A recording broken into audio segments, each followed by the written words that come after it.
So, you just started using LinkedIn Premium. Now what? Well, on your premium company page, you noticed around 7.5 times more page engagement and 5 times more page views. Well done. And now, new clients are messaging you. All because you're using LinkedIn Premium, which helps you get the business growth you want. Think big, small business. Think big. Start your free trial at linkedin.com/premium small business. That's linkedin.com/premium small business.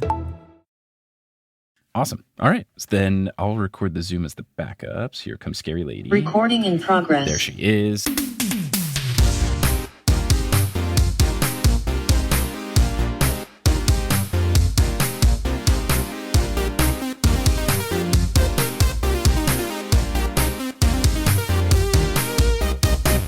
Sup, nerds? It's basketball. Welcome to Horse, a basketball podcast about everything except for the wins and losses. My name is Mike Schubert, and I'm joined by my trusted co-host, the Jimmy Butler having dreadlocks last year at Media Day, to Jimmy Butler dressing up as an emo bassist this year at Media Day. It's Adam Amawala. Adam, how's it going? Gosh, protect Jimmy at all costs. I mean, honestly, at first, I didn't even think it was emo. I thought he was going for like the Karen haircut. Some people thought that at first, but I think with the piercings Sure. and him saying that this was his emotional state, then I think that made it pretty clear. And then some other people were coming up with puns about it. Someone called him Ball Out Boy. Yeah. I saw another one that was Panic at the Free Throw. So really, really good stuff. Really good stuff. Jimmy Heat World. I didn't see that one. That's good. Didn't even have to change the Jimmy. It's really good. It's really good. Yeah. So it was great. And now for at least the next season, every time they use the official photo, because that's what happens at Media Day, they do hype videos and stuff that they use in like social media promos or on the Jumbotrons of the arenas or whatever. But also, if you take a photo, then it gets used, I think, for the rest of the season. Even if you get traded, I think they just kind of like Photoshop the New Jersey on. But it'll be on ESPN. It'll be on Basketball Reference. It will be on your fantasy sports things. Yeah, it's on when you do Immaculate Grid, which I think is tied to Basketball Reference. His ridiculous dreadlock photo from last year comes up. It actually reminds me, there's a comic that I know, this guy named Jono Zalay, very funny dude. But for many years, he would do this running bit where anytime he had to replace his driver's license or passport photo, he would do something like truly unhinged. I'll find links to it because it's very, very funny. But that's both like very funny, but also for an actual ID, kind of a risky move. Yeah, now I could probably guess this by his first name, but I'm guessing this man is white. He is white. Yeah, I think it's a little easier to have tricky ID airport passport situations, whereas my roommate in college, Omar, who is Pakistani, would shave the morning before every flight so that he wouldn't get randomly checked. Yeah. Yeah, I do think there's more leeway for a white person's ID. Oh, man. Now, before we can talk about all things basketball, we've got to get prepared, and we've got to make our emo Pete Wentz little hot iron comb-overs. And you know where the best place to do that is? It's the Teal Memorial Locker Room. And honestly, you have the hair for it. I mean, you could do it if you wanted to. I don't have enough hair. I really could. I just wouldn't want to. I've never done anything that would damage my hair. I've never dyed it. I have never curling ironed it. I have never flatten ironed it. I care too much about the health of it. But maybe I could find a way to do it that looks like it, but not necessarily damage it in the full way. Yeah, I don't think you need it to be black to have the emo effect. Like, you have long enough hair that if you cover one of your eyes with it, it's going to do the trick. Yeah, I could do it. If I let it grow out a little bit and then just kind of, I could go for that for sure. Now, Teal Memorial Locker Room, they've got all the stuff that you need, and of course, the healthiest versions of all of the things. You know who else has wonderfully healthy hair? I have to assume our patrons, and particularly, you know, we've got some upgrades. We've got a new producer level patron. They must have great hair. Yes. So shout out to Thomas Lucian, who upgraded his pledge. And then shout out to our newest producer level patron, Christine Rodriguez, a.k.a. Chelsea's cousin. I believe that there is a story behind this, as you told me before you recorded. So what's up? There is a story behind this. We got a nice message from Christine. Subject line said, "I'm a patron. Yay, yay indeed." The message said, "Hey," 4 Ys, so I'm pronouncing it properly. "Hey, I'm finally living the dream and have become a producer level patron of Horse. I love this podcast and love the NBA, as painful as it is. I am a devoted Blazers fan. Now, it makes me even sadder. This is me talking now, not Christine. This was 12 days ago. This was Christine describing pain before the actual pain that we are, of course, going to discuss with Dame Lillard being traded. But anyway, Christine says, as painful as it is, I am a devoted Blazers fan. My dad delayed my birth in 1991 because of a Blazers playoff game. So you could say the universe made me this way. Now, Christine, we're going to need a lot more information about something that honestly should be that actually happened. I'm not sure how a man delays a birth, but, credit to your mom, Christine, for apparently being okay with delaying until after the game was over. In any case, the message continues. Anyways, I wasn't sure where to submit my patron name, but I would love to be referred to as Chelsea's cousin. What? Who the F is Chelsea? Well, Chelsea went to Rice with Mike, and they had classes together. When I started listening to Mike's pods, that connection always kept me coming back. Shout out to Chelsea. Okay, yes, I know Chelsea Rodriguez. It's one of those things where you see Christine Rodriguez and you see Chelsea's cousin, you're like, well, Chelsea's a common name and Rodriguez is a common name, so surely it's just a coincidence. But no, I know Chelsea Rodriguez. Yeah, if you saw Christine Mamawala, you'd be like, certainly that is someone who knows Adam. But Rodriguez, I think, is more of a common name. That's very cool. Wow. What a small, wonderful world we all have. Well, thank you so much for the support. I very much appreciate that. We very much appreciate that. And we also very much appreciate the continued support of our producer level patrons, Polly Burge, Kendra Hadley, Salvatore Testa, Siobhan Ellsbury, Dunko Chasing Taco Falls, Bang, Bang, Roast Beef Debris. How about them world champion Denver Steam Nuggets? Oh, and didn't we miss something where last episode they changed their name to, how about them, like NBA champion instead of world champion because two episodes ago? Yeah. Yep. Really good stuff. Really good stuff. So how about them world champion, I guess in quotation marks, Denver Steam Nuggets. Anna Reed, Steph Curry claims to eat Subway, but come on now. There's just no way. There's no way. There's no way. It's not good. Have I told you about my Subway take, that it's not food, it's just hunger deletion? I think that checks out, yeah. It's like whenever you get Subway, you're a video game character and you're like, my hunger bar is red. I need to get it in the green. I will eat Subway. Like it serves a purpose. It's, between $5 and $10 and you won't be hungry for a couple of hours, but it's not good. And it's certainly not food. No, yeah. Eat the slogan "Eat Fresh" feels ironic. The slogan should just be eat. It is food, technically. Yeah, or maybe yoga mats. Continuing on. Hi, Trish, Nicole Shepard, Chase Underulo, Mr. Bubbles Plays Ball, Naked Rachel, Josh Isn't Rich, Sidney Crosby is a vampire, and now Chelsea's cousin. How about that? How about that? You know what else makes me say, how about that? Probably ridiculing me over the number of tabs I have open. Oh, you knew I was going to do it. Yes, this episode is brought to you by Tab for a Cause. Tab for a Cause is a great way to turn something that could be embarrassing, having lots of tabs, into something that is actually good for the world. Because every time you open a tab, with it, first you go to tabforacause.org/horse. Then you install it. Then every time you open a tab, you get a heart, and then you can pick those hearts, you can donate them to charity, and then that tells Tab for a Cause where to donate their money. They raise funds through small ads that you might see on these homepages, but they're tucked away in the corner, and the pretty backgrounds are very pretty, and they support a lot of great organizations. Let's do a tab check right now. I've got 2 open. They're both for horse. How many do you have open? Big day for you. I've got, I got 14. Okay. That's respectable. Yeah. That's respectable. My baseline is 10. Like there are 10 that are just always open. Well, if you want to turn your tabs into good, you can go to tabforacause.org/horse and get it installed. It takes just a couple of clicks, and then boom, you can channel that energy into good. Cool. Now, before we continue the episode of Horse, you're going to hear some other ads. Some of them will be read by us. Others of them won't. The ones that are not read by us are inserted locally. So if you live in not America, you might hear an ad in not English. But once those ads are complete, we'll get back to this episode of Horse. All right, Adam, we're back. What do you got going on in your life?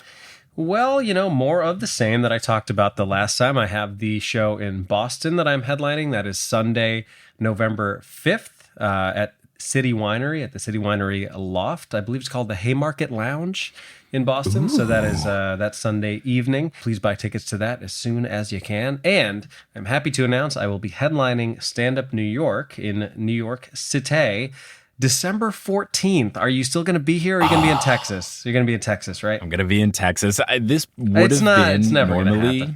Just this time in particular, I finally did, which I will talk about, my Texas run of TNO shows that I've been talking about doing for years. I finally organized it. So I'm flying out the 9th or something. I thought I might catch you. I thought I might still be early enough because I knew anything the week like leading up to Christmas was a no-go. But honestly, if I wasn't doing this tour, I probably would have stuck around till like the 18th or so, and I would have gone. Gosh, one day. Maybe next year. But if you are in the New York area, please come on out. I did this last year. I've done it the last 2 years, and it has been very, very fun. I also book some of my favorite comics from around the city, and then I do, 45 minutes or an hour of mostly new material. And it's going to be a grand old time. You can get tickets for that now. You can just find me on all the things. Go to my Linktree, linktree.com/Adam Mamawala or adammamawala.com. You'll find all of that info. And then, of course, you and I have the live shows coming up in Philly and New York as well. So I'll let you tell people more about that and your other goings-ons. Yeah, we just had the show in DC, which was a blast. Shout out to the folks who came through. And now we've got 2 more shows in October that are going to be about the bad Percy Jackson movie. So we're going to be in Philly on the 21st. Maybe you I'll will love be. it. You might. That's the whole purpose of you being the person who has not read the book but has seen the movie. Maybe we all just hate it because we like the books and it's not accurate. But maybe it's a fine film. We'll find out. But that's what we're going to be talking about in Philly on October 21st and in New York City on October 22nd. In Philly, we'll be joined also by Stephen Parra. And then in New York, we'll be joined by Sequoia Simone. So it'll be a blast. Adam will... What a great name. Which one? Well, Sequoia both, Simone? but Sequoia Simone especially. It's good. It's good. It's got a nice ring. Now, we will start these shows with Adam doing a little 10-minute stand-up set, so that'll be fun, and I'll be able to finally see that, even though I can't go to the New York longer one. But that'll be a good time. You can get tickets to those at thenewsolympian.com/live. And also, I'm going to be in all of the big 4 Texas cities in December. So going to do Dallas, then Austin, then San Antonio, then Houston on December 13th, 15th, 17th, and 19th, respectively. So you can get tickets to those shows as well at thenewsolympian.com/live. Most of the shows are going to be all TNO, but some of them are half Potterless, half TNO. So if you want some Harry Potter goofs in there too, come to the Austin or the San Antonio show. But that's the stuff there. Yeah. Well, Mike, I hope the folks of Lubbock don't have anything to say. I mean, you talked about the big 4 of Texas, and you're omitting some cities that I think people might feel strongly about. This is why I keep calling them the biggest 4 or like the main 4, because then I can just point to population data. Like it's maybe, let me just double check. Texas cities by population. The only one I'm worried about is if El Paso is one of those sneaky ones where it's like Oklahoma City, where it's enormous. Yeah. No. Okay. So we're good. El Paso is close, but not there. Houston, 2.3 million. San Antonio, 1.5 million. Dallas, 1.4 million. And then Fort Worth is another 0.9 million, and then Austin is 964,000. So I'm correct in my top 4, and then El Paso is only 682,000. So I'm good. Lubbock's 255,000. So talk to me when you get to 2 million, like Houston, my kind of maybe little bit hometown. The Big H. Speaking of Houston, how long are you going to be out in Texas for the holidays? Probably through Christmas, and we'll probably come back before New Year's, I would guess. Okay, this will be very funny, actually, if this happens. This is very, very much like potential thing, and I don't expect it to happen necessarily. But there's a guy who books a couple rooms in Houston who's been talking to me, and one of the dates that he suggested was December 29th. It would be very funny if you had just come back to New York and then I was in Houston, but I'll let you know. Let me know. That would be a reason. I mean, honestly, we would probably look to fly around that time-ish. Yeah. So if I can stay and see you, that'd be fun. Yeah, I'll let you know. I don't know if it'll happen, but if it does, I think I might do a little Houston and then bring Celia with me and do an Austin for New Year's Eve sort of thing. I've never been to Austin. It's there. It's fun. Food's good. Oh, not a fan of Austin. You think Austin is the Subway sandwiches of cities? I think Austin's fine, but I personally am not you gotta go on vacation to Austin. Okay, it's certainly the best vacation town of all the Texas cities, though. I would not recommend people go on. The people of Paris, Texas are not going to like this very much. Whatever, I don't care. They probably voted 99% for Trump. I couldn't care less. Be nice. You don't know everybody there. I don't know anybody there. So now shall we get into NB Q&A? Yeah, let's do that. Cool. What do we got? All right.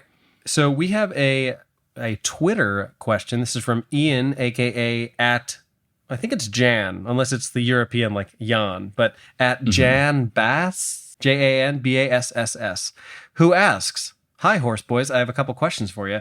I was waiting for a train and a man walked by wearing a Warriors jacket and a Celtics hat at the same time. I thought it was weird, but I live in the Netherlands, so not a lot of people would notice or care. Can you do this in the US? Does it make a difference that these teams play in different conferences? What is the worst possible combination of teams that you could wear? Thanks, Ian. All right, so I love this question. Very interesting. And I will say, I did notice that the one time that I've been to India, I remember seeing this like a purple Chicago Bulls hat. Like it was clearly something where it was like the logo, but the colors didn't quite make sense. Here's my multifaceted answer. First of all, generally, I think you can kind of wear whatever you want in the world. I think that is a rule.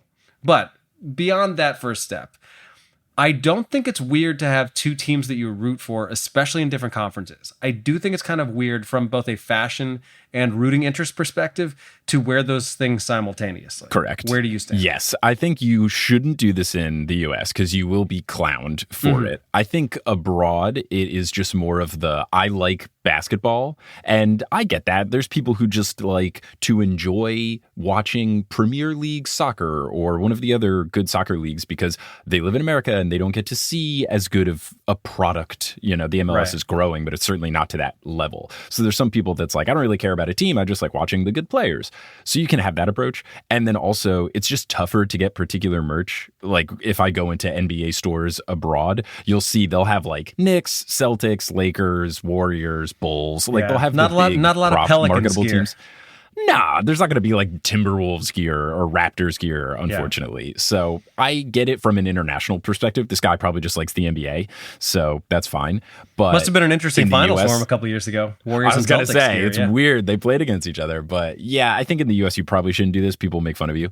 Then, as far as what's the worst combination, I think the easy answer is Lakers Celtics. Like if you're wearing Lakers and Celtics gear, like they've hated each other for so long, and they still do. That I think that is the clear winner. I think that's true, but I also feel like, and we're biased here, I do think if I saw someone in like a Bulls shirt and a Knicks hat, I would be like, that does not make any sense to me. Yeah, that would be weird. I also think that there's other ones, like if you were a Kings and a Lakers one, that's also weird because like they're both in the same state, but they clearly had the bitter rivalry in the mid 2000s. Yeah, especially because people think the refs ruined that series against the Lakers. They screwed the Kings over, which they 1,000% did. So I think there are some other ones, but Lakers Celtics is just such a historic hatred-based franchise rivalry. I'm actually realizing now that I think I was supposed to make you wear a Bulls jersey at some point, and I don't know that I've cashed in on this punishment. You haven't yet. You said you were going to do it potentially on the mandate. Yeah, but that just would have been weird. Been like strange, I would have been weird. Yeah, I feel like, I think the true thing, you should, if you have like a party at your place or something, just make me wear a Bull shirt to like your next like, park hang or rooftop hang or apartment watching something with the boys hang, and I'll wear the shirt you're wearing right now. I think that's fair. I think that's kind of my answer. And the other thing is sometimes people are just wearing sports gear because they think it looks cool, not because they're sports fans. Like a Yankee hat is a perfect example of something you see people wearing everywhere. And some people like the Yankees and some people just think it looks good. I would say I see a lot of people, even in New York, wearing Bulls stuff. And sometimes I talk to them and they're Bulls fans, and other times they're like, yeah, I just liked the hat. That never happens with Cubs stuff, baseball reference. If I see someone in like a crisp blue Cubs hat, 95% of the time they're a Cubs fan, and they're not just like wearing it because they like royal blue.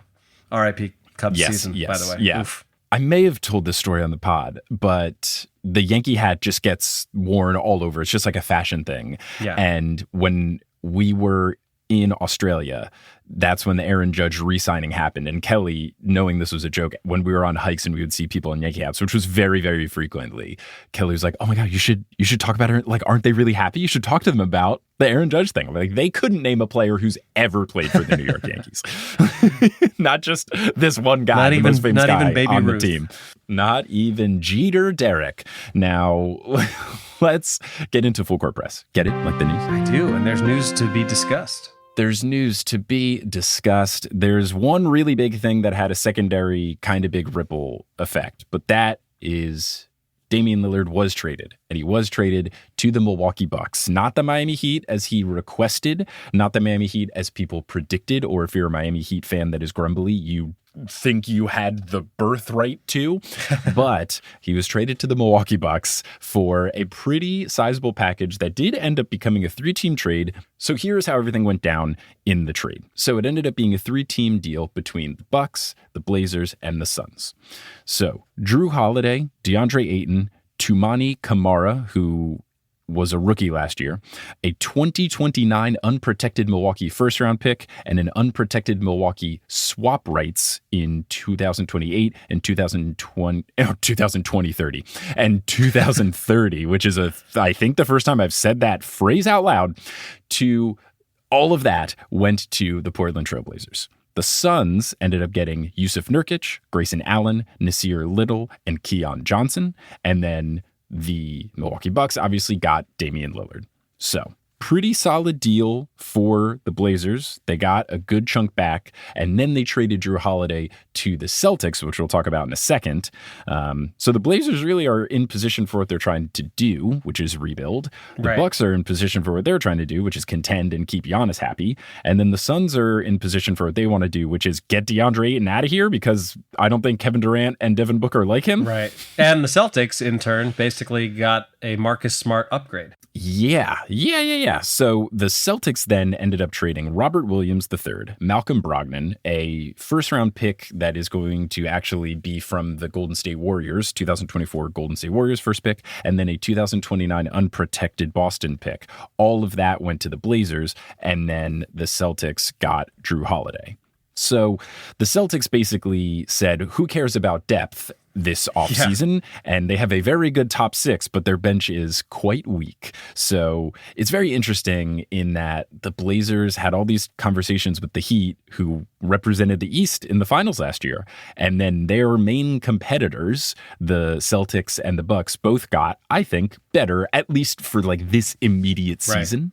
But I think the Celtics is pretty risky because they're putting all of their eggs into the basket of Kristaps Porzingis, who has an injury history, except for last year, he was healthy, and Al Horford, who does not have an injury history, but he is 37, which in NBA years is 94.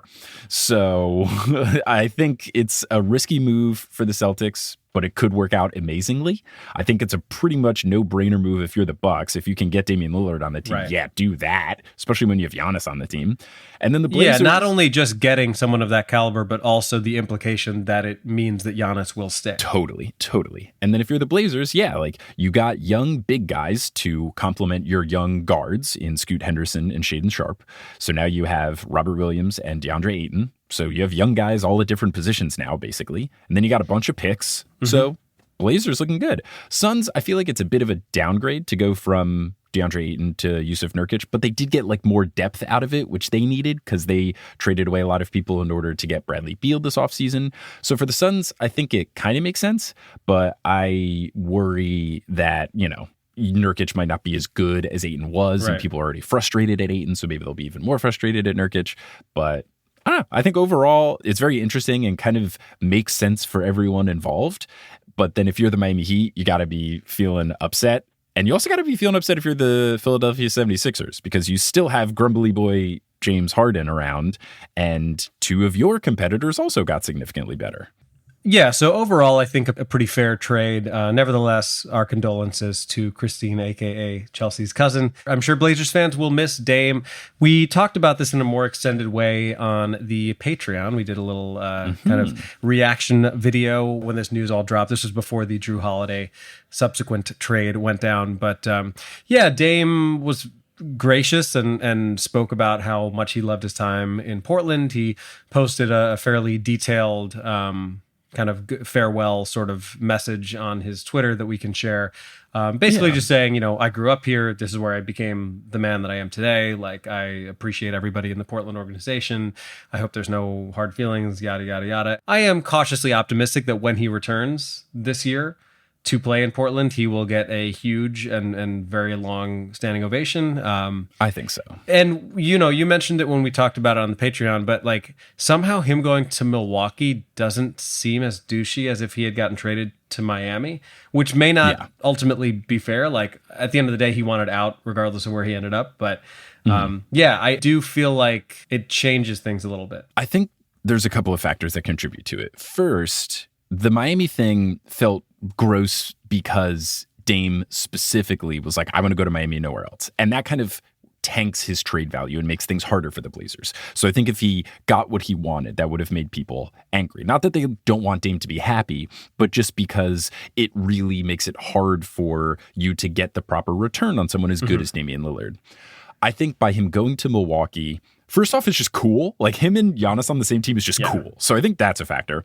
I think him going to the team that he said, I gotta go here, that he tried to force his way, I think that softens the blow a little bit. And also, I think because the first trade of Dame was good, and now even especially after their second trade where they traded with the Celtics and got stuff back for Jrue Holiday, I think now because they got a whole bunch of stuff back, they're not super angry about it. Because it's not like he stomped his feet, made a scene, and then they didn't get anything back. Like they are in prime position for a rebuild. So even to Chelsea's cousin, I would say, don't worry about it. Like, yeah, you're rebuilding and you're going to be not great for a little bit, but you're going to be really fun starting immediately. And you're going to be in great position to be like one of these fun young teams like the Thunder or the Timberwolves before they cashed in for Rudy Gobert and some of these other things. Like you're in the space where you need to be for a rebuild. And for the Blazers who felt like this, they're always in between. Are they competing? Are they not? Should they blow it up? They played it perfectly, and they ended up getting a lot of stuff back just for Dame, and they're going to be in a great position. So I think, and because he has a legitimate chance to win a ring, that is, I think, what's really nice for the Blazers fans. Like they're seeing him, it's like, okay, he could win a title this year. Whereas the Heat, like, even if he got traded, it was like, yeah, the Heat are good, but I don't know, like they still lost some key pieces this offseason. So I think because the chances of the Bucks winning the title are even higher, I think Blazers fans are happy about it because it's like, oh, that's cool. He left because he wanted to get a ring. He actually might get it. Good for Dame. And then he'll come back, like he said in his farewell message. He's totally going to come back for one final season or a couple final seasons. Like, it would be super cool if he wrote out this contract with the Bucks and then kind of did like a Dirk thing where he comes back for, not that Dirk ever left, but after this contract is over, if Dame's next contract is with the Blazers, whether they are competing or not, he can be a mentor role. He can be a part of the organization if he wants to afterwards. Like, I think it could be really, really cool. And I think it's in a position where they're not going to hate him.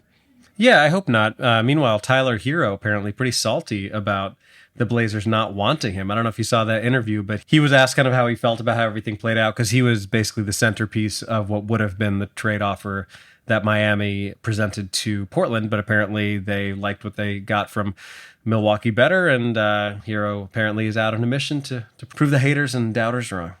I hope he does. I do kind of feel bad for him in that a lot of people were trashing him, and it was this whole thing where he was injured in the playoff run, and then the Heat were doing well, and he could have come back, and they were like, no, stay away, is kind of like the general vibe of the fan base. I would like to see him do well, but I don't know, I'm not like super invested in it because he's Tyler Hero, and he does have something about like working hard tattooed on his chest in red, so I don't know how invested I am. He did take a nice little shot at the Blazers, though, because at the end of it, he was like, yeah, I'm really just worried about competing against the best teams, and the Blazers are not one of the best teams, which is true, but... Media Day is so interesting because you have all these interviews where it's very much encouraged, like, hi, would you like to shit on somebody now? Like, it's all the time. Or people just like intentionally shit on people. So the Raptors, for example, had their Media Day, and as we discussed on the pod, they are being sued by the New York Knicks, which is great, because if we get something out of it, cool. But Masai Ujiri, who is the president of basketball operations or whatever for the Raptors, he takes to the podium and he's like, I want to start with the Knicks lawsuit, and I just want to say this. There's only been one time in the history of the league where a team has sued another team. Just food for thought. It's like, what does that mean? You did something bad and we're suing you for it. Just because it's never happened before doesn't make it better. Like, I don't know if the Raptors, but I'm trying to think of like a crime that's bad that doesn't ruin the vibes. But if they did money laundering and then the league fined them for money laundering, he gets out there, he's like, there's only been one time that the NBA has ever fined a team for money laundering. One time. Yeah, you did it. You did it, and you're not allowed to do it. It doesn't matter if it's the first time. It's still bad. You don't get like a get out of jail free card because you're the first people to do it. It's so weird. Media Day's so weird. But I love it. I love it. James Harden didn't show up to Media Day, which is interesting. We'll see if he gets fined by the Philadelphia 76ers, but he just didn't show up because he really wants to get traded to the Clippers. So he's being super grumpy. Fun stuff. NBA Media Day. What a time. It's so strange. It would have been funny though if James Harden was like, not a game, Media Day. We're talking about Media Day. We're talking about Media Day. We're sitting up here. I'm supposed to be franchise player. We're talking about Media Day. It's going to be interesting whatever happens with that situation. Like, are they going to ask him, like, what were you doing instead? I was just hanging out. Yeah. Media Day's not hard. No. I guess it's awkward if you're actively trying to leave the team you're on and you don't want to have a bunch of photos of you wearing a 76er jersey. But like, all you got to do is put on a jersey, show up, and then you do a bunch of like in-game arena and TikTok content for the team. But honestly, some of the stuff looks really fun. It does. But it's not fun if you had to leave your horsies behind in Serbia because Nikola Jokic did not look happy. No, he didn't look happy. They asked him if it was his best summer ever because they won the championship. And he said, no, it was the opposite of that because we had to play basketball for 2.5 months extra. Hey, he's honest. He's honest. He's so funny. I love that he's the best player in the league and he doesn't like it. It is. Yeah, it's hilarious. It's so good. It's so funny. It's fantastic. And then some of the NBA Media Day things are really fun. Shout out to the Kings. They asked all their players, what do you think the beam sounds like? What noise would the beam make if it made a noise? So it's just a bunch of players going like, pew. It's really good. Some people took it really seriously. Other people just made a noise because they contractually had to, I guess. Sure. And then that was that. And that's NBA Media Day. And that's Full Court Press. Get it? Like the news? I do. Let's get into this interview, huh? Yes, we are now going to bring on our official WNBA correspondent, Jordan Robinson, formerly Jordan Liggins Robinson, but now I believe she's embraced just the Jordan Robinson as we will be discussing the WNBA Finals, which is between the Aces and the Liberty, Shocker. as we all predicted this offseason. Big predictions from us, but we'll be talking about that because by the time this episode goes live, Game 1 will have taken place previously on October 8th, a Sunday. So we are recording this one, though, on October 3rd. So we'll get all sorts of previews and what drama you can expect from the finals that are about to happen. There you go. So, as we just laid up the pass of the alley-oop, here we are dunking the alley-oop with the promised interview that we are doing with, of course, our WNBA correspondent. But you also might know Jordan as the co-host of the Queens of the Court podcast with Sheryl Swoopes. Yes, that Sheryl Swoopes. So and cool. Also the host and also a host for the Pac-12 Network. It is Jordan Robinson. Jordan, how's it going? It's going great. So glad to be back. Thanks for having me. Our pleasure. Always a pleasure to have you here. Congratulations on Queens of the Court, by the way. I don't think that we've talked to you since. That is so cool. It's one of those things when you see the little notification, you're like, that makes sense, and that's awesome. No, it's a pinch me moment every single time Sheryl Swoopes' name pops up on my phone, and I'm like, am I really texting the Sheryl Swoopes right now? Like, it has not gotten easier. It is still so much fun. It's very cool. I don't remember what it was, but I feel like I saw Sheryl Swoopes replying to a tweet, like hyping you up for something, just like a proud mom or aunt. Yeah. And it was just so pure to see Sheryl being like, go Jordan, or whatever it was. She's Delightful. the best, like the absolute best. Before we get into asking you about the WNBA playoffs and finals and all of that, what is your personal relationship like as a fan of Sheryl Swoopes? Like, did you grow up idolizing her and now you're just trying to turn off that part of your brain that's like, this is my hero and we're doing a show together? Regularly. I really haven't turned it off. I tell her all the time that she is like the GOAT. No, my fandom, with the WNBA goes back to being a young kid growing up in Sacramento with the Sacramento Monarchs. So I've definitely seen her come to town way back in the day, especially just being somebody who's a fan of the league. That means I've had to learn the history of the league and knowing where Sheryl's name is everywhere in the record books and that Houston Comets team, four-time. The greatest Houston sports franchise that ever exists. Ever they to gotta exist. Bring them back. I don't get it. I 4 know. consecutive titles. And Bring the Comets they didn't even back. have to bang trash cans to score buckets. I know, right? No, they are just everything that she's done for the W in women's basketball. I definitely have known her story. I did an interview with her for Just Women's Sports a few years back, and it was really short. It was a phone call, but we didn't talk about basketball at all. We talked about how she gardens, and she has like a homestead, and they make all their food and have their own cows and have their own meat, her and her husband in Texas. So we talked about that, and I was like, that was fun and just like exciting to talk to her. Now, does Sheryl have a line of those little shovels called Sheryl Scoops? Oh my God. That's it. That Cancel the needed. interview. Jordan, we've taken up enough of your time. We're done. Too good. I think I walked right into that one. But no, it was fun, and that's kind of where our relationship started. But now to be able to work with her, I'm always reminded that she was one of the greatest to ever do it when I'm like, yeah, you know, what's it like to be a reserve for the All-Star? And she's like, I don't know what that's like. I was only a starter. And I was like a five-time, flex. 7-time All-Star. So yeah, she's great.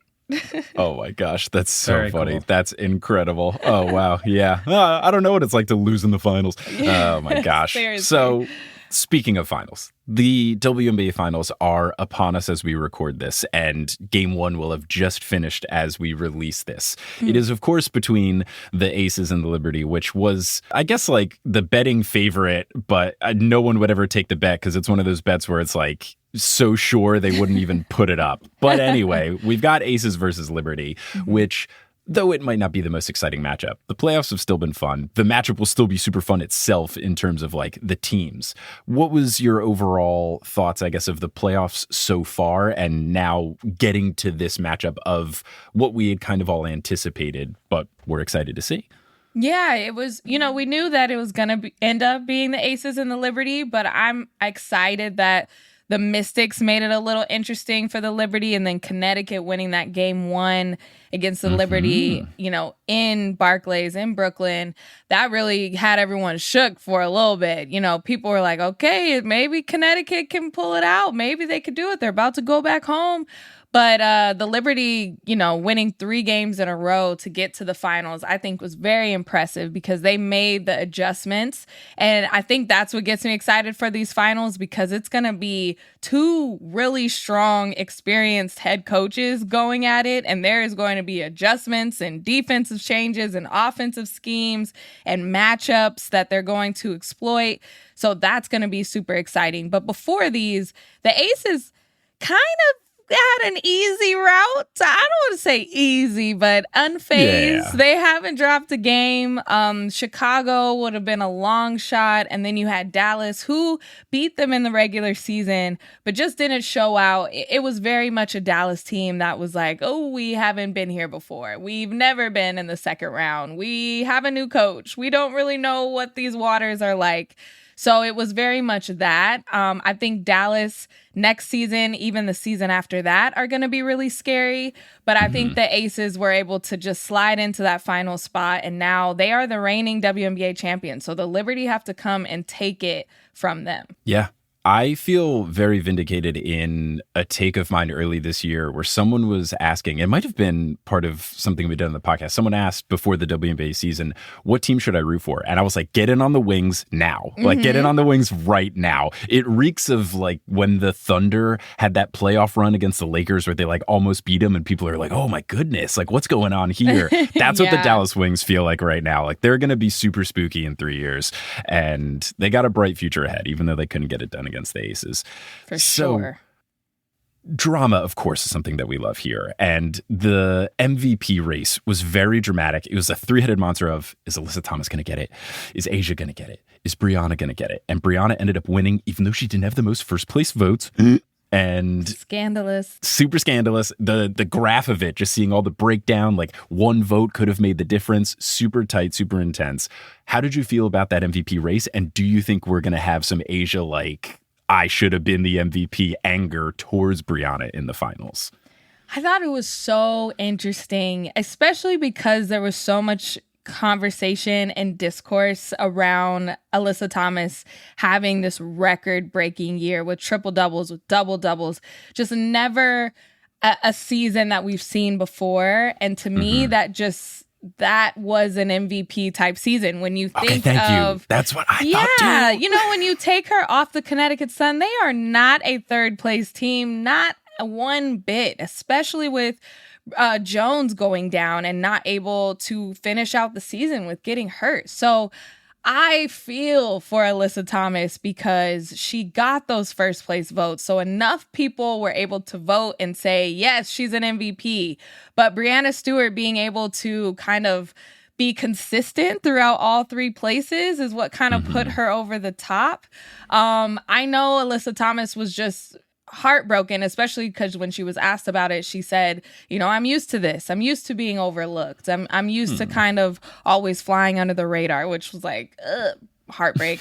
But Asia, I think, was a little more shocked because I think she went into it kind of thinking like, oh, I have this. Like, my only other competition is Alyssa Thomas because of what season she was having. Not saying that Stewie didn't have an incredible season, like multiple 40-point games, set the record for the most points in a season. But I feel like she was kind of underlooked. Like, Asia was having such a dominant year on both ends of the floor. They announced Defensive Player of the Year early, a little off schedule. So then we were all kind of thinking, all right, does that mean that she got it and they didn't want to give her DPOY after? It was a lot of those type of things too. Sheryl even called it out. She said it's going to be either Asia or Stewie because it was a home game next game when they were announcing it. Like, so insightful. There's so many little intricacies like that. But then when it was Breanna Stewart, I was like, wait a second. I thought it was AT or Asia. Like, I just didn't have Stewie in that conversation.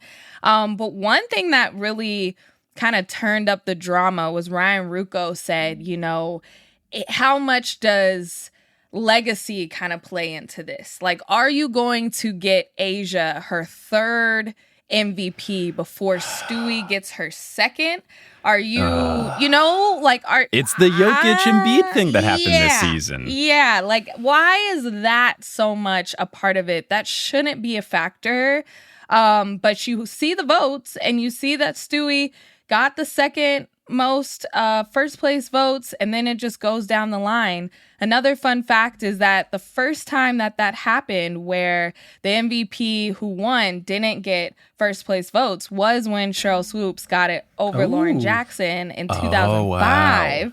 So I was able to talk to her about that. But it's so funny because you think, okay, first place votes, it should be done. Like, that should just be it. That's what people thought was the MVP. Why is there a second place, third place, and a fourth place? Why the hell did Asia Wilson get a fourth place vote? Does the WNBA make them public like the NBA does? Because no, that person needs to be that person needs to be fired immediately.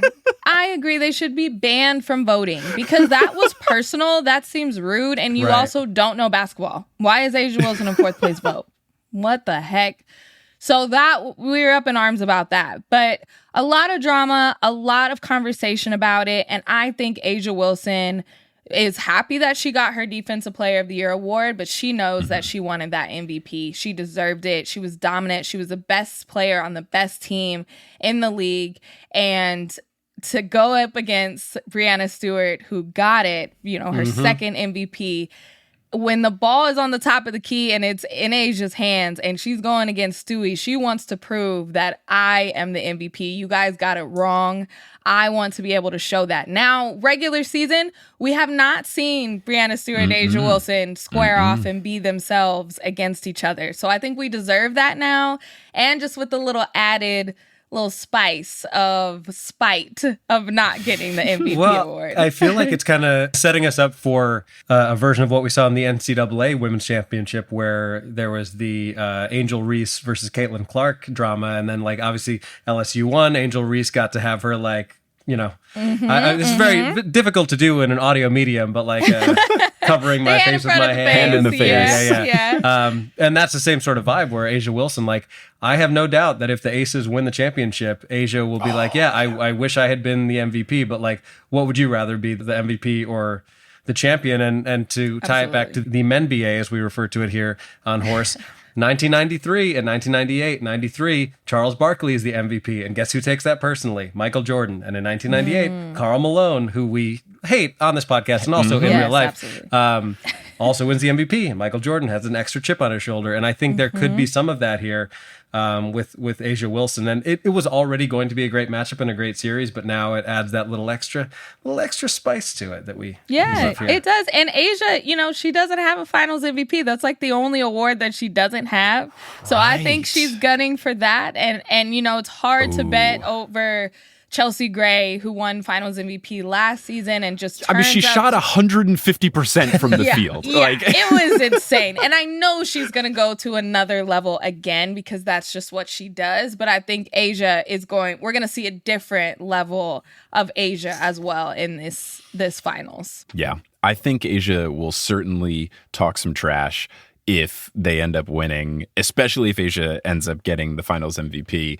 Because even the other day, she was trash talking NBA 2K for the WNBA player faces not looking accurate for some of her teammates. Like she's not going to hold back for something she truly cares about. If she can muster up the spite to shade NBA 2K, I feel like it's not going to be hard for her to throw some shade at either the voters. I don't think she would do it at Brianna specifically, but I feel like throwing shade at the people who didn't select her, or at the very least saying she's happier to have the finals MVP than the regular season MVP. She'll be talking her stuff, I think. Oh, yeah. And I think the other part about this is that, there's a whole super team, talk around the Liberty are a super team and the Aces are a super team. Candace Parker is not playing right now. Mm-hmm. She's out indefinitely with an injury. So this is pretty much the same team as last year for the Aces. And I think they kind of take that personally of okay, were we a super team before? Now we're not. Are we? I think they want to prove that they are just as good as they were last year when they won the WNBA championship, if not better, because I feel like A'ja has gotten better somehow than her MVP championship year. So they have that going for them. And yeah, I think A'ja isn't going to say, okay, Breanna Stewart, come at me. But they do want to prove that they are better than the Liberty, even though they lost to the Commissioner Cup, even though they've got blown out multiple times. So I think the Aces have to kind of put up or shut up. This is the time to be okay, we are the better team. You have to prove it in the finals. That's all we're going to talk about at the end of the day. Yeah, and I mean, if they win their second straight, and now you're heading into next season talking about a potential three-peat, you do have to start talking about the Aces in that conversation of what are the best WNBA teams ever. And obviously you can talk to your co-host / GOAT, Sheryl Swoops about dominant teams. But I mean, how many? Yeah, Sheryl will say, wake me up when you win 4 in a row. Exactly, yeah. She really will. Now, when's the last time someone repeated? So that was 2001, 2002 LA Sparks. So that's Lisa Leslie. So long. Very long. So you even think about the Minnesota Lynx in there. That's what I was going to say. I would have guessed them. They didn't repeat. It was really every other year. Sparks, right? Yeah. Going back and forth, and then the Mercury got in there a little bit. Yeah. So Storm never repeated. Yeah. Yeah, the Storm have had multiple championships, but not back to back to back. That's where this makes it so unique. But then on the other side, you have the Liberty, who has never won a WNBA championship, and they are the only original WNBA franchise to not win a WNBA championship, which sounds insane because you think of all the greats who have worn a Liberty jersey, and the fact that this is their first time in the finals since 2002 when Becky Hammon was wearing a Liberty jersey. That is insane. So both of these teams, there's storylines, there's drama, there's MVP, but there's also the historical franchise concept. The Aces want to be in those back-to-back, in those conversations of some of the best franchises ever. And then you have people from the Liberty wanting to win that first franchise championship. That's why that Commissioner's Cup was so huge. That's the first thing that they've ever won. They were so happy. So there's both sides of this historical concept as well, which I think ups the ante a little bit. Yeah. Are there any stories, obviously we know the major players, but are there any stories or players that you are looking that you think might surprise people? Obviously, Betnijah Laney has had a really solid run of games, and she's not necessarily someone that would be on the Liberty's marketing material for their super team. Is there anything that you think might become a story that isn't the obvious, Brianna versus A'ja battle?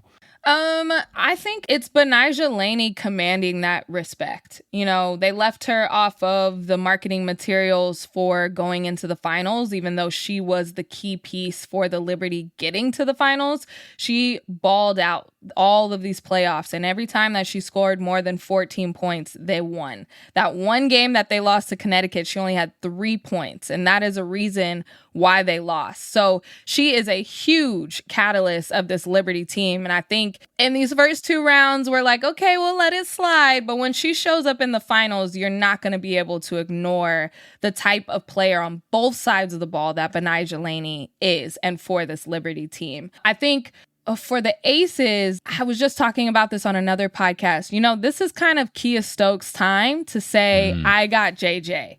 Like, we are going to look at that matchup inside. I don't really think that they're going to put Asia on JJ that much because the refs have been atrocious, and we don't want a finals matchup where Asia Wilson is in foul trouble. That's not fun for anybody. Nobody wants that.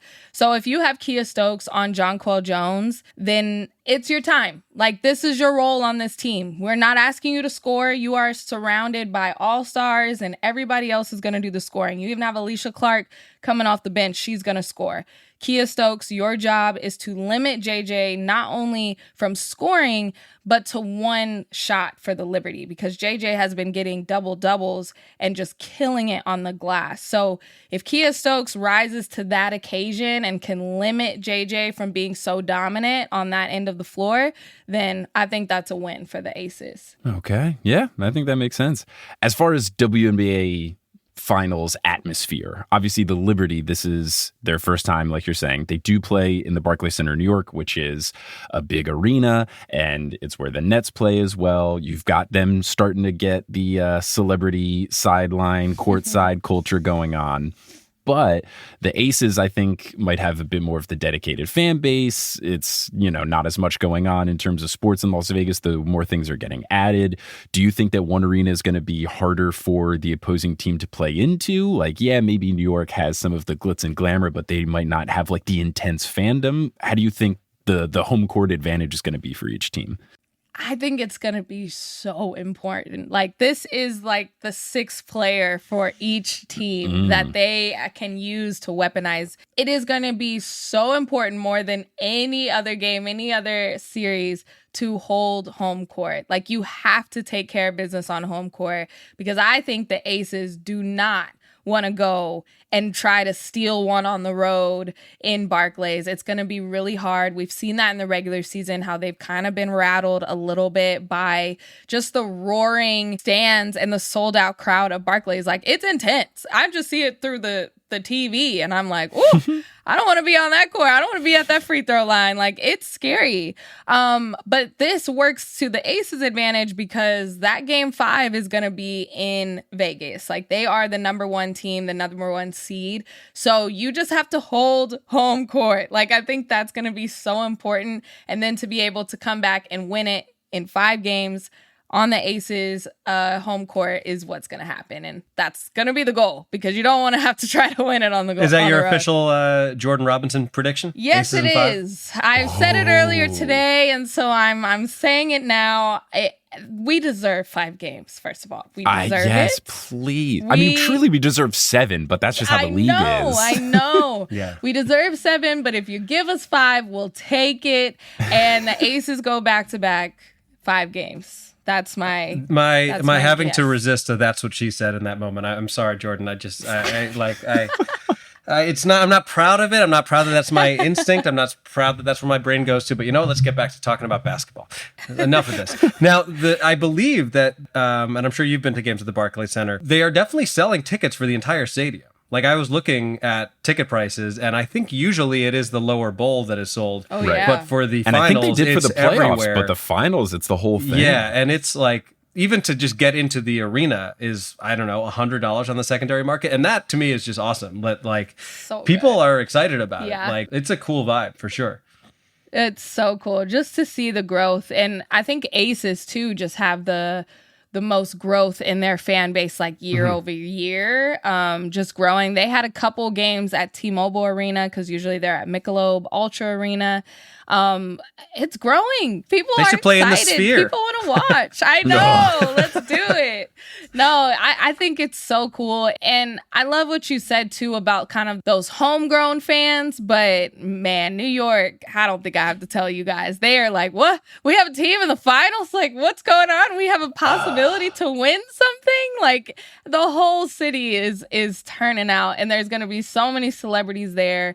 I think this is just, that's why I was always for super teams. Like, I want good games, but this is just growing the league for years and years to come. And so many eyes, so many new fans. The level of entry to WNBA fandom is right there. When you see I think there's 5 number 1 draft picks all going to be on the court at one time with both of these teams. So I just want new fans to come. I want old fans who were at the very first Liberty game to be like, wow, we are people back who went in to the finals. Westchester County Community Center. People I've who been saw there them for at Radio games. City Music Hall. Yes. Like so many levels of New York Liberty fandom to be back in the finals, like historic wise, is so cool. So cool. Yeah, and I agree. I think it's a great thing that the two teams that spent probably the most money and put the most like infrastructure and effort into creating a good environment for their players. I mean, we talked a lot about the WNBA's. We talked a lot about the Aces brand new practice facility that is like far and away the most state of the art in the league. And that's great. I think teams should be rewarded for spending money. It's a ongoing joke that we make baseball references here, but I hate it when people like fetishize the Tampa Bay Rays and the Oakland Athletics. It's like, it's not cool to spend no money on things. Like, right. Yeah. So I'm all for it. I think it'd be great if it would set the tone that like, look, if you spend money on the team will be good. And Jordan, you mentioned earlier WNBA growth, and today the WNBA official account quote tweeted someone saying expand the league, and they said something like, we heard you or something. Yeah, they're trolling us. They're trolling us. Really? All of our group chats are going crazy. I'm like, you have a week until the finals. You got to do something. And they are just making something up. Here's the thing, though, that gets me excited. Because the Warriors have said that they are excited about bringing a WNBA team to the Bay Area. They would be based in Oakland. They would have a practice facility in Oakland, but they would play at the Chase Center in San Francisco. And when I was reading that article, again, from The Athletic, Marcus Thompson wrote that story. They said there could be an announcement in October. So it is October 3rd that we are recording this. So that's where it kind of maybe could be something.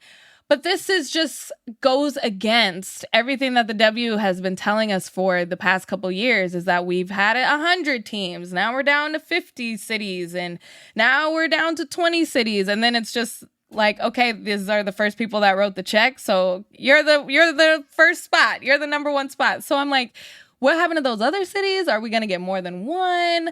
Is this still the Bay Area team that Damian Lillard's mom was a part of trying to bring? That was a couple years ago. So I have so many questions, but I think that they are stalling because we don't have finals content until a week. So now they're just trolling so us. it's just do something to muster up excitement That's until... my take. That's my take. Not dang. trying to get to... I'm not getting excited Look. about expansion until there is like a graphic and a mascot and a sign signature that I can see the ink is dried.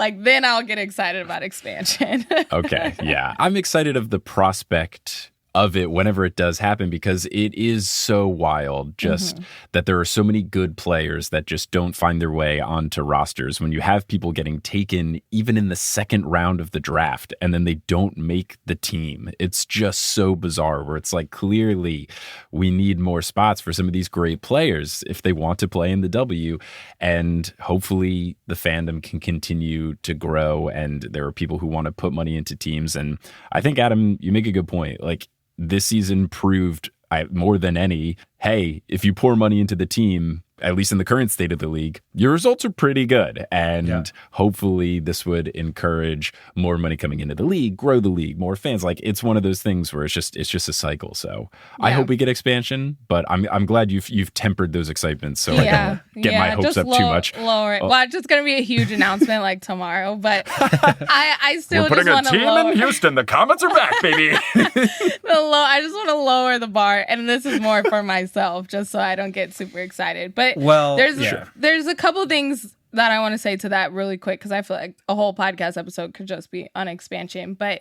I think before we even get to more cities, we need to add the roster spots. There's a limited number of roster spots that teams have, where I think if you add 2 more roster spots to every single team, that is so many more players that don't get cut, right? That's more money going into each roster rather than getting a whole nother team, again, with a limited number of roster spots. So I think there's still an expansion conversation where it's not necessarily a city. So that's one part. What is the current roster size? I believe it is 12.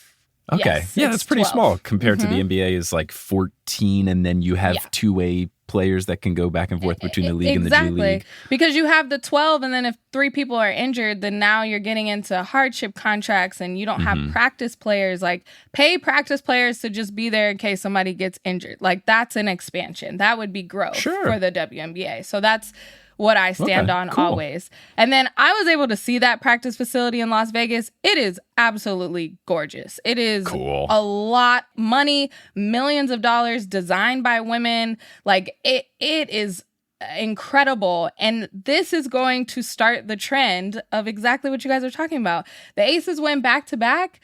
Is it because they have a multi-million-dollar practice facility that they don't have to ask to rent out, and they can get shots, and they have weights, and they have a train? Yes, probably doesn't that hurt. is the reason. That is absolutely the reason. And if you talk to Aces players, they say that. This is why we're winning games, because we can get shots up whenever we want. Like, the basic baseline. I talked about in one of the episodes in Queens of the Court about charter flights and how in the NBA, you think, every team just had charter flights. That was just a given. That's what they've had from the beginning. No, it was the Bad Boy Pistons where the owner bought a plane and said, I'm tired of them flying commercials, so we're going to do this. And then they went to the NBA Finals, and the other owners were like, okay, we're also going to buy a plane because this seems like it works. So the owners want to be able to one-up each other, and that's what needs to happen in the W for that growth to happen. Or else, if you keep letting these owners write off WNBA teams as taxes or a charity case, then that's going to be the brand. If you make people like Mark Davis say, I want money, this is an investment, I'm going to grow more money here. You have Tom Brady officially signing on to the Aces because he sees dollar signs behind it. Dwayne Wade getting in on the Chicago Sky being like, I want to make money off of this.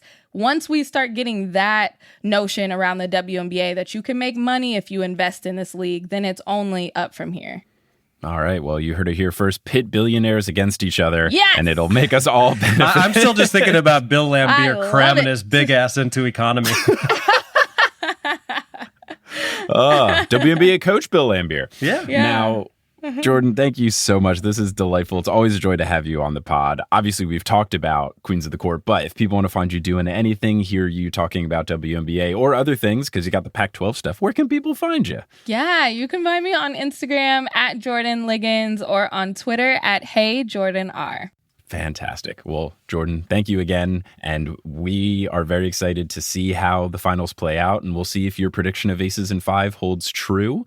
And, Lord, just give us 5 games, whatever the outcome. Just please. I don't care. I know. I want 5 games at a buzzer beater. We deserve this. We have been through 40 games in the regular season. We deserve this. Thank you for having me.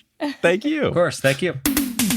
Thanks for listening to this episode of Horror Sources, hosted by Adam Mamawala and Mike Schubert. Our editor is Kensei Suramaki. The website is by Kelly Schubert. The music is by Bettina Campamanes. The art is by Allison Wakeman. And the social media is by both of the Horse Boys. Thank you to our producer-level patrons, Polly Burge, Kendra Hadley, Salvatore Testa, Siobhan Ellsbury, Don't Go Chasing Taco Falls, Bang, Bang, Roast Beef Debris. How about them World NBA-ish champions, Denver Steam Nuggets?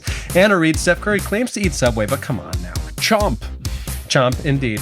Hi Trish, Nicole Shepard, Chase Underulo, Mr. Bubbles Plays Ball, Naked Rachel, Josh Isn't Rich, Sidney Crosby is a vampire, and for the first time ever this week, Chelsea's cousin. Follow us on Facebook and Instagram at Horse Hoops and on Twitter at Horse_Hoops because Horse Hoops, that account was run by that person who put Asia Wilson fourth. I knew you were going to say that. I knew it. What do you do? It. What do you do? It's just egregious. It baffles me. I don't get it. It's the same as when someone, like, there's going to be a unanimous Hall of Fame vote and one person doesn't. Like, you're just being a troll. The one person who didn't vote Jeter because they were like, no one should be unanimous if Babe Ruth wasn't. Yeah. A good thing. It's just silly. Silly. Silly indeed. But you can go to our website, horsehoops.com, for links to many of the things we talked about today, including Damian Lillard's farewell to Blazers fans and much, much more. Mm-hmm. And if you want to support the Horse Boys, you can do so in a couple of ways. You can go to patreon.com/horsehoops, and you can get access to a whole bunch of content, such as the thing Adam and I are going to try to keep coming every other week, which is our little video talks. We had the one about Dame trade the morning after it happened. You can hear what I sound like 2 minutes after I wake up if you want to get a little load of Mike Schubert morning voice. And we'll be keeping those going, with WNBA final stuff or other basketball, NBA offseason things, whatever that be. Then you can also go to horsehoops.com/merch. You can get digital merchandise. You can get Sup Nerds t-shirts. Lots of good stuff there.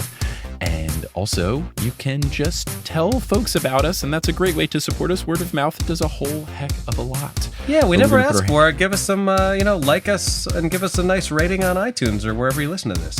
Truly, whether you tell someone in person or you post about the show on social media, that really does help. So anyway, you spread the show. That is much appreciated. Yeah, maybe you went to college with Mike and you want to tell your cousin about it. I mean, who's to say?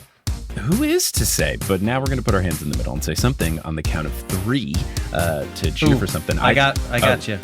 Okay. Oh, sorry. I didn't mean to step on your toes there. No. Maybe we're going to think of the same thing. What are you saying? Well, I think we agreed with Jordan that we just want a 5-game series. That's what I was saying. Rather than say Aces or Liberty, I think we just say someone in 5 on 3. Okay, cool. Yeah. Someone in 5. Oh, wait. What about this? We are cheering for 5 games. So what if we say 4-5 after 1, 2, 3? So we're saying 1, 2, 3, 4, 5. Okay, I think that works. All right. 1, 2, 3, 4, 5. One of my favorite things I used to do on my college intramural sports teams, if we had a team thing, I would always put our hands in the middle and say, let's say 4 on the count of 3. So then you go 1, 2, 3, 4. That is, I like that a lot. Never gets old.